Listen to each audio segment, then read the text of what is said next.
বন্ধু, দ্বিতীয় পর্ব নিয়ে। প্রথম পর্বের সেই নাম না জানা ঝর্ণা পেরিয়ে এবার আমরা চলেছি চেন রেজিক স্ট্যাচু দেখতে, আর সাথে দেখব স্কাইওয়াক রোপওয়ে। আবার সেই পাহাড়ি চড়াই উতরাই পথ, আঁকা বাঁকা পথ পেয়ে যেতে যেতেই কিছুটা ঝলক পেয়ে গেলাম রোপওয়ের।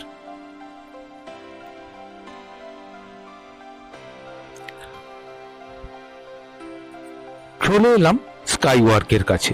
গাড়ি থেকে নেমে টিকিট কেটে অনেকগুলো সিঁড়ির ধাপ টপকে আর মনোরম দৃশ্য উপভোগ করতে করতে পৌঁছালাম স্কাইওয়ার্কের কাছে। এখানে জুতো খুলে যেতে হয়, কিন্তু শু রাখার সুব্যবস্থা এখানে আছে।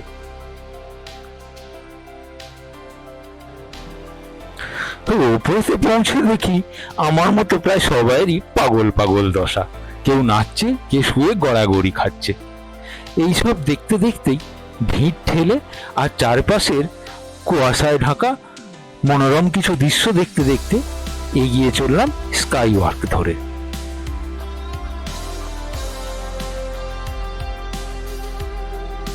এবার গন্তব্য স্ট্যাচু। অনেকগুলো সিঁড়ির ধাপ টপকে টপকে তারপরে পৌঁছালাম চেন রেজিক স্ট্যাচুর দিকে।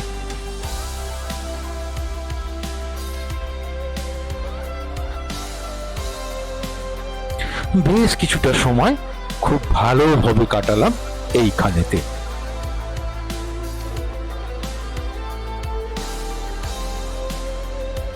এইবার আমরা যাব রোপওয়েতে। রোপওয়ে সাওয়ারি করার জন্য টিকিট কেটে আমরা হাজির হলাম।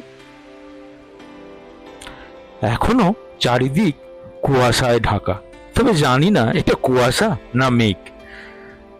এই ঘন কুয়াশার মধ্যে থেকেও রোপওয়ে থেকে যা দেখলাম তাতে চোখ মন দুটোই জুড়িয়ে গেল। কি অপূর্ব দৃশ্য! পাহাড়ের গায়ে ছোট ছোট বাড়ি, গাছপালা, আমরা ওপরে, ওপরে মেঘ, মাঝে মেঘ, নিচে মেঘ। এ যেন এক মেঘের রাজ্যে প্রবেশ করেছি।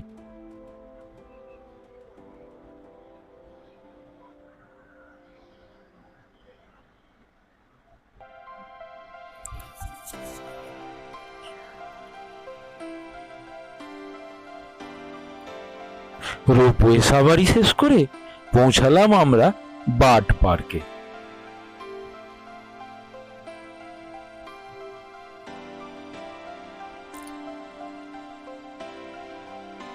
এই বার্ড পার্কে নানান ধরনের পাখির সাথে সাথে প্রচুর অর্কিডও রয়েছে।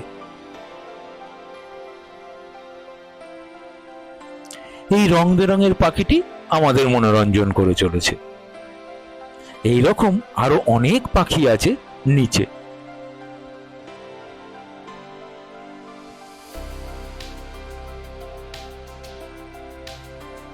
বার্ড পার্কে থাকতে থাকতেই আবহাওয়ার মুখ ভার হতে শুরু করলো। মনে হচ্ছে খুব জোর বৃষ্টি নামবে।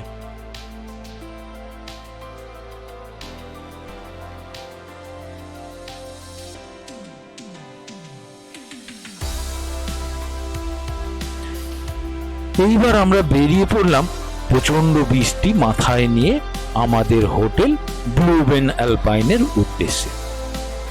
এত বৃষ্টি যে রাস্তাও ঠিক করে দেখা যায় না।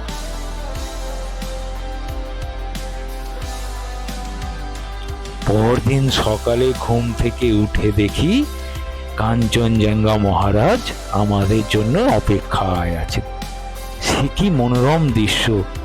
চোখে না দেখলে ভাষায় প্রকাশ করা এটা সম্ভব নয়।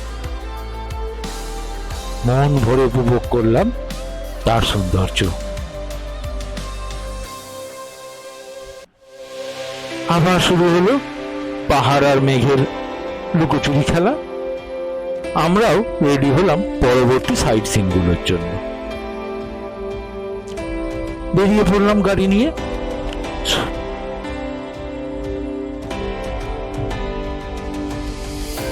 এবার আমরা যাব খেচুপুরি লেক।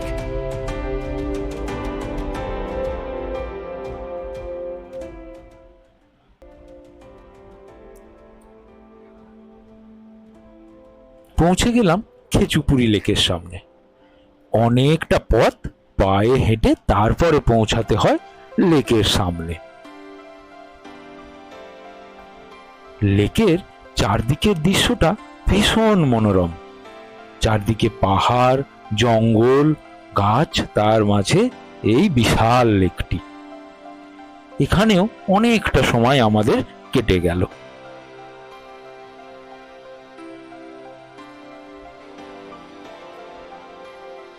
এখান থেকে বেরিয়ে আমরা পৌঁছালাম কাঞ্চনজঙ্ঘা ফলসে। সে কি জলের ধারা!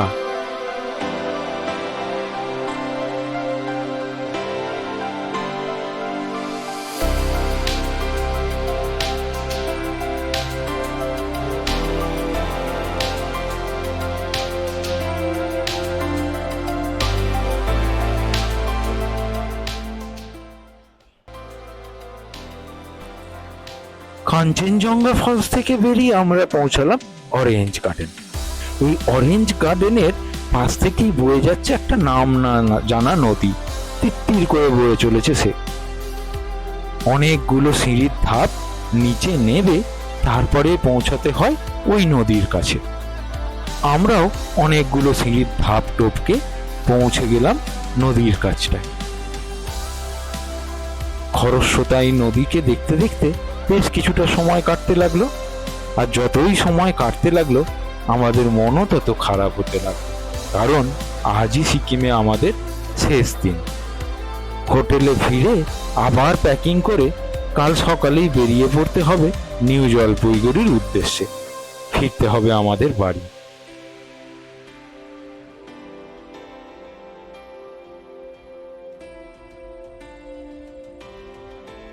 পরদিন সকাল হতে হোটেলের পাওনা গন্ডা মিটিয়ে গাড়িতে উঠে পড়লাম আমরা নিউ জলপাইগুড়ি আসবো বলে।